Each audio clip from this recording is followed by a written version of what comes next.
get my 6.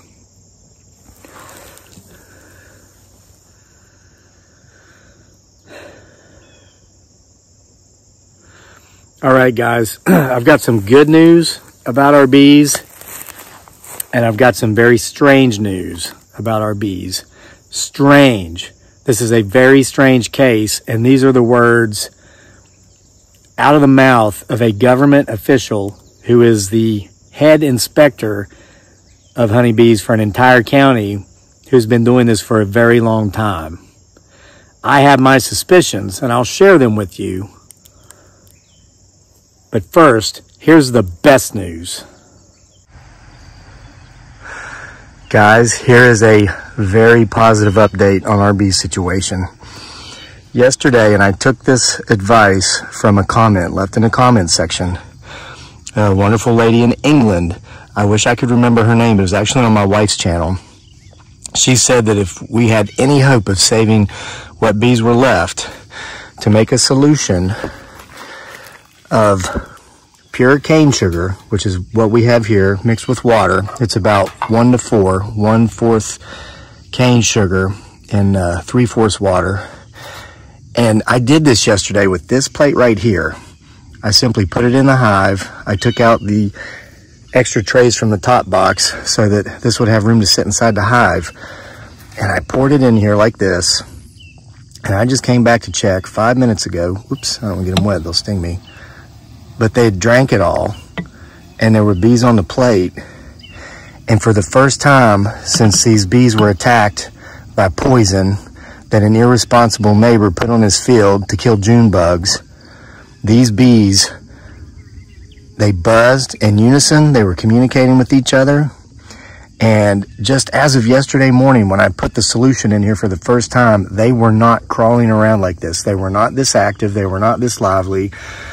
They were droopy. They were laying there. I had to nudge them to get them to move. But whoever you are in England who gave me this advice, and we see them coming to drink already, thank you. There appears to be hope that we may be able to save what remains of the colony. What we desperately need now is a good, hard, heavy rain to come to knock the poison that was sprayed over there and over here on the other side of these trees off of everything, so that the bees don't bring contaminated pollen back to the hive and end up like these guys. This is just terrible. This is terrible. This should have never happened.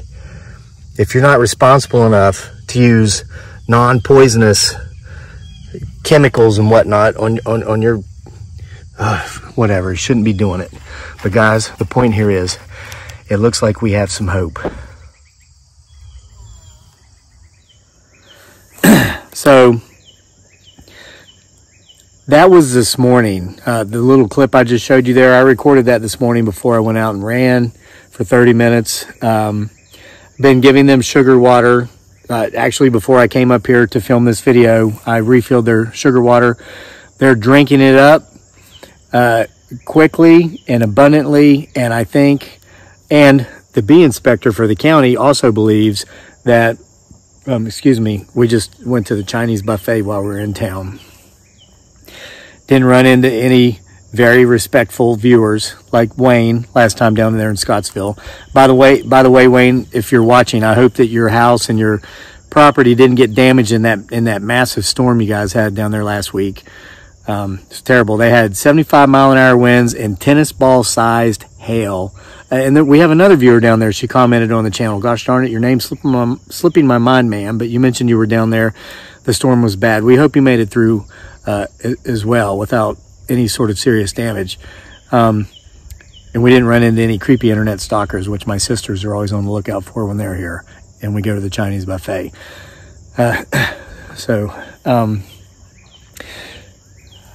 I am highly impressed with the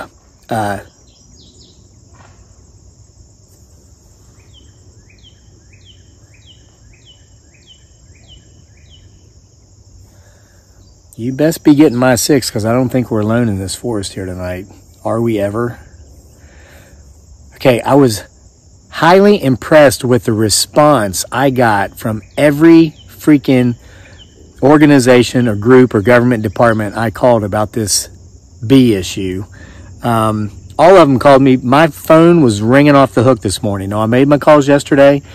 They all called me back this morning before 10 a.m. and they all apologized for taking a day to get to me.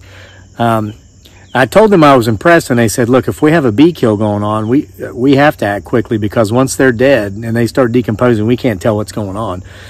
So I talked to a gentleman from the county, and then a wonderful woman, very impressive woman, wonderful to deal with, from the state, the Virginia State Agricultural Department.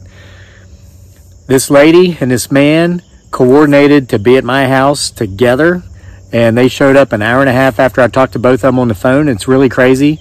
They were coming from two different places, one from Scottsville, one from Harrisonburg, and they got to my house within 60 seconds of each other. So I guess I was right in the middle. It's really neat. Oh, I just told all the creepy stalkers where I live. That's okay. I know you already know where I live anyway. But they were thorough. There's two things going on with these bees. I'm at fault for part of it, and I'm not for the other, and it was indeed a poisoning. Okay, so I walked over to the hive with them.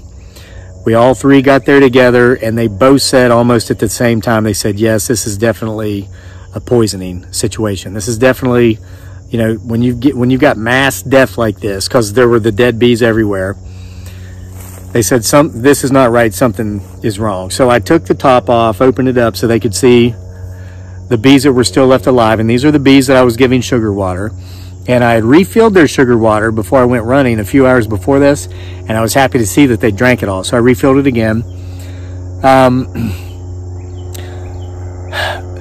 The bee inspector confirmed that it was a poisoning, and he said the way you could tell is because their proboscis, I think is how you pronounce it, which is basically their tongue, was hanging out, and their wings were out wide like this. And he said when you see bees die that way in mass, like mine did, there were thousands of dead bees there, he said this is indicative of a poisoning.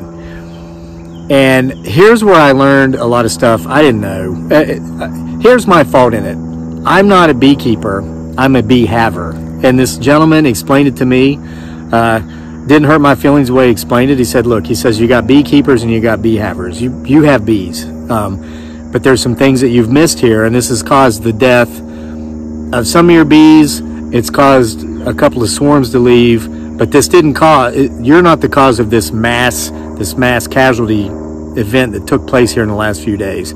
So I'm still suspecting the annoying neighbor, you know, because he's spraying his fields, and we're going to get to that. And he was interviewed by the woman from the State Department of Agriculture at length. Okay, so no matter what the cause is here, because we're still not at the end of it, I'm going to tell you everything that I know now, and I'm going to keep you updated. They said it might take up to 2 months to figure out what the cause was, because it's slow. And I said, I know, you guys work for the government. And they laughed. And I said, I'm not trying to be insulting. I used to work for the government too. I know how it works. The paperwork, man, really, it's 2021. Everybody else is doing everything digitally and stuff.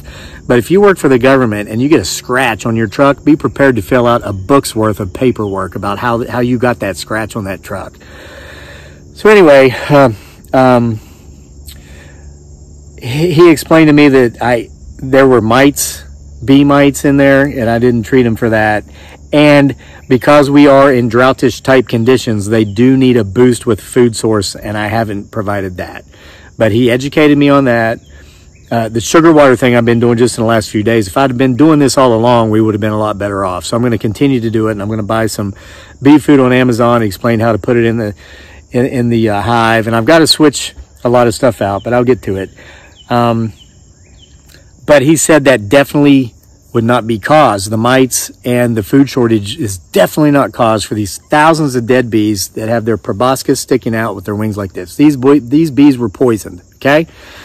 So he's doing his thing. He's checking these bees out. He's checking out living bees, dead bees, dying bees. And this wonderful woman from the state agricultural department explained so much I didn't know. And the guy, he told me about a local, like, countywide honeybee group club who gets together. You pay, it's only $5 for an entire year's worth of membership. They get together in person as a group once a month at a local park, and they just kind of like talk about bees, bee farming, bee raising. If anybody's new, such as myself, has questions, you got learned experts there who can answer those questions. So you can get a mentor. And so I'm definitely joining this group this evening. And me and my wife and our son, we're going to be going to these meetings to learn all we can learn about bees and meet some other beekeepers. Well, we're going to become beekeepers. We're going to go from being bee havers to being beekeepers. And he mentioned a couple guys. I know where they live because I've almost bought bees from them before in the spring, but they're always sold out. But there's a couple of guys and girls that live within a 5 or 6 minute drive of me that are members of this group that I'll get to meet them, and I'll have other resources so that in the future, if I have a problem like this, I can call that guy up and say, hey, can you come check this out? And I can go spend time with them and see what they're doing with their hives. But some of the interesting things that this lady told me, and it was very alarming at first, but then the gentleman explained the real numbers to me. And this might help a lot of you feel better in regard to this whole, this mass extinction of our pollinators thing. So she explained about how these honeybees will travel in a day. They might go 5, 6, 7 miles away to feed. And one of the biggest occurrences of poisoning among a honeybee hive is when people that have swimming pools spray for mosquitoes, because they're going out, they're laying out at their pool, they're hanging out, and there's too many mosquitoes. So they'll have their property sprayed to kill the mosquitoes. We did that last year. A good friend of ours, Gary, if you're watching, Gary, and Lori, here's a shout out. Hey, Gary came over and sprayed our property for mosquitoes because we were having a mosquito problem because of our pond in the front yard when we'd set out on the front porch. Had I known what I'm about to tell you, I wouldn't have had that done. Unfortunately, what happens with honeybees is if they are feeding in an area that was recently sprayed for mosquitoes, or if they're drinking the water out of a pool that's been sprayed for mosquitoes, they'll bring their toxins, the active ingredients that kill the mosquitoes. The honeybees will often pick this up by gathering pollen from flowers that have been sprayed or drinking the water that's been sprayed, and they'll bring it back to the hive and they contaminate the hive. And that can cause colony collapse or a reduction in size of the hive. She said those cases are very, very, very difficult to find out where the poison came from because so many people have pools. Now, if I drove down the road around here, I might be able to see 1 or 2 pools from the road. But I guarantee you, if I flew over in a plane, there would be tons of pools. There would be Olympic-sized pools here. A lot of folks said, well, there's a pool, they're everywhere. So she said it's just almost impossible to trace. And this is sad. Because I asked her, I was like, well, if this is the case and this is common, and she says this is one of the most common things they see with bee poisonings, how do you combat that? Is it surely a war of attrition, a numbers game? We've got to get more people out there getting bees and having hives and colonies of bees to offset the losses because so many people have swimming pools and spray for mosquitoes? And the answer is yes. So if I can encourage any of you out there to have bees, please do it. Somebody said this in the comment section, and I haven't Googled this yet to confirm this. I don't think this person's lying to me, but I'd want to fact check it. And I hate to use that term because that's a fancy way of saying I don't believe anything you say. It's not that I don't believe whoever this viewer was that left this comment, but it was somebody down in North Carolina who said they recently saw in the news that in the state of Virginia, if you're willing to have honeybees, the state will give you the entire setup for free. Maybe even the bees. I can't remember if they said bee, but if you're in Virginia and if this is true, or if you're anywhere and this is true, do it. Because what I've learned through this experience is not just do we have to, win this war of attrition with people who are spraying for mosquitoes because they don't want to get bitten when they have their pools. And I understand that. I'm not saying all these people, hey, I get it. You don't want to be bitten by I didn't want to be bitten by mosquitoes when I was hanging out on my front porch last summer. So I had my buddy Gary come over. Well, dearly, who can get anybody to do anything she wants. Had Gary come over and spray for mosquitoes. I didn't know. I thought it was just a harmless act. I didn't know that I might have, by me doing that, I might have caused a colony collapse of maybe somebody up to 7 miles away from me that had bees that I didn't know about. I'm sorry if that happened. We won't be spraying for mosquitoes here ever again. because I don't want to do that. I don't want to do that, you know, to the honeybee population. But we talked at length. The gentleman called me back after he left, a couple hours after he left, and he told me, he said, look, I don't think your situation is as simple as these bees pick something up from mosquito spray being, you know, put out there at somebody's pool. He said, this is the strangest mass die-off of bees I've ever seen. He said, the mites you have wouldn't have caused this. The food shortage wouldn't have caused this. This was a poisoning. So, was it the annoying neighbor of crayon infamy? Well, as the wonderful lady from the Virginia Department of Agriculture was leaving, he just conveniently happened to be bush hogging the right-of-way of his property, which is conveniently 30 yards away from where these government officials were looking at some dead bees. Huh, how ironic. Go figure. So as she was pulling out of the driveway, after she pulled out of the gate, she got out of her truck and she talked to the guy. I wasn't there because I have nothing to do with this guy. And I won't, even going forward. That's all I'll say about that. I don't allow narcopaths in my life. If I cross paths with them and they get me once or twice, no, I'm done. This isn't baseball. It's not 3 strikes, you're out. This is life. One and done. And then plus, again, and when they were asking about neighbors having pools, I said, I honestly don't know, because I make it a point not to have anything to do with my neighbors. And the gentleman that was there, he said, I like you. We really built a rapport. We're very like-minded. He got that. The woman thought it was crazy. I'd be willing to bet she lives in a subdivision. Listen, we're different-minded animals. I mean, people in subdivisions, a lot of them like to be neighborly. They like to go talk to their neighbors. They like to all compare and contrast about how important they are down there at their jobs and all that stuff, blah, blah, blah. Not me. I want to be left the hell alone. I don't care how important you are down there at your job. And I don't want to waste my time telling you how important I am here at my job. I'd rather just do it. And then when I'm done, spend time with my family, or spend time reading a good book, or writing an even better book. Go buy my books. Get them on Etsy. Links in the description box below. If you buy them from Etsy, I'll autograph them. You don't want an autograph, just get them from Amazon. That's fine. But just to socialize with someone because they live in close proximity to me, that's not my thing. And I lived in a subdivision before, and I couldn't stand it. It got to the point where I didn't want to go outside, because anytime you go out, that somebody would see you, and here they come to talk about how important they are down there at their job, and I don't care. Okay, so anyway, she pulls out of the gate. She talked to the guy. I let her have at him that space. They talked for probably 15 minutes, and then he jumped back on the tractor, and conveniently, after she left, he was done with his mowing there that he hadn't completed. He just went home. But she called back later and told me that he had put lime on his field. That's what he told her. It was just lime. And it was because he was trying to kill a specific type of grass, an undesirable grass that grows in his field that he doesn't want his cows to eat.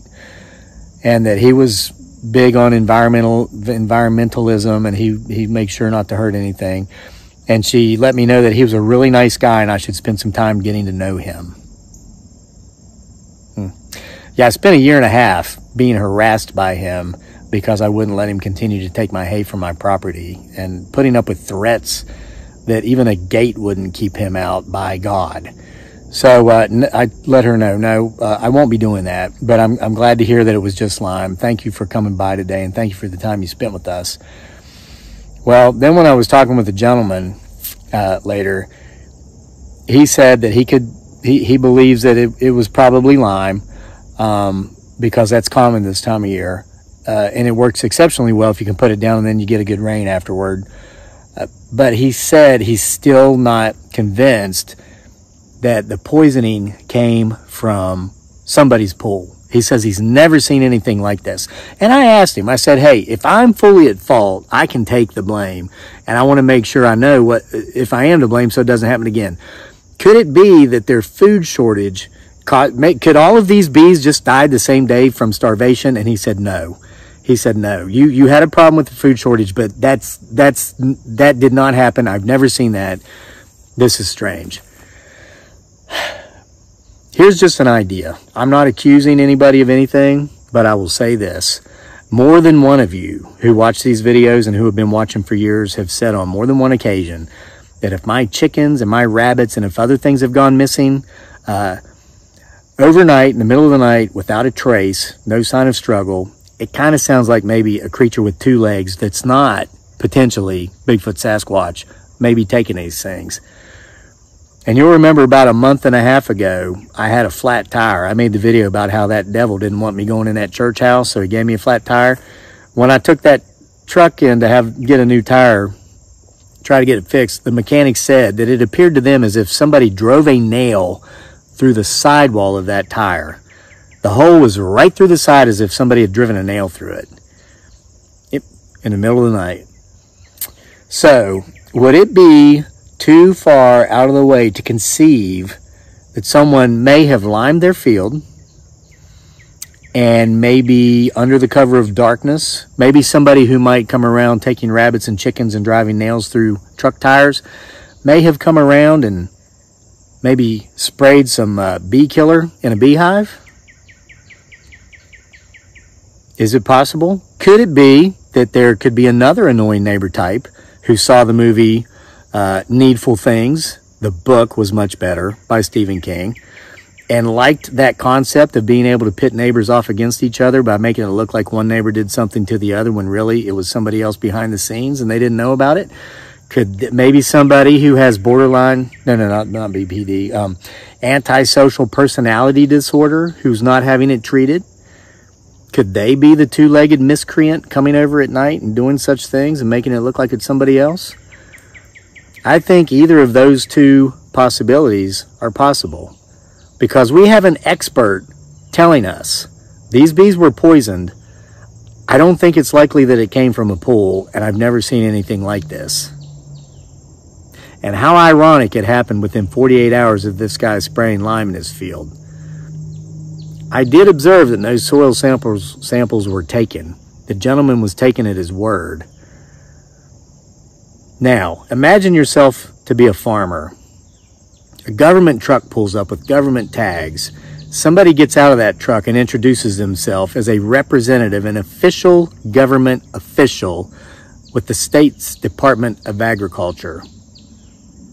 Do you think you might come across as the nicest man in the world, so nice that that government official would go make a recommendation that this person should be gotten, should somebody worth getting to know? He's so nice.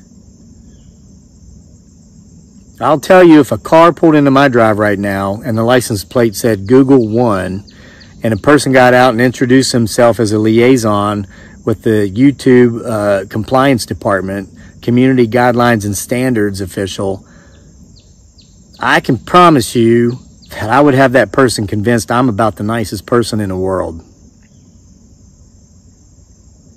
That's all I'm saying. Then I might go make some clickbait. I would never do that.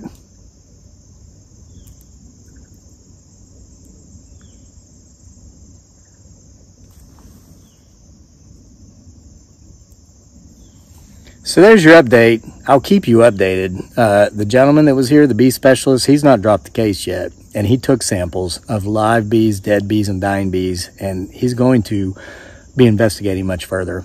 I'm going to be taking better care of my bees. I'm going to go from being a bee haver to a beekeeper beginning immediately. And the good news is we may be able to save the bees I have left. We still have a queen, and she's very healthy, so I've got to do a transfer, got to get some new, the trays in there, and got to use a new box, but that's no problem. So we're going to do, and we're going to be looking at getting another queen with some more brood from this guy up the road that the gentleman recommended. So we're going to continue to move forward with our bees, but this case is not closed yet. I'll bring you updates as I'm updated. And we'll see you for more next time from here at Homesteading Off the Grid and whatever this channel's about, but which is definitely not ever clickbait.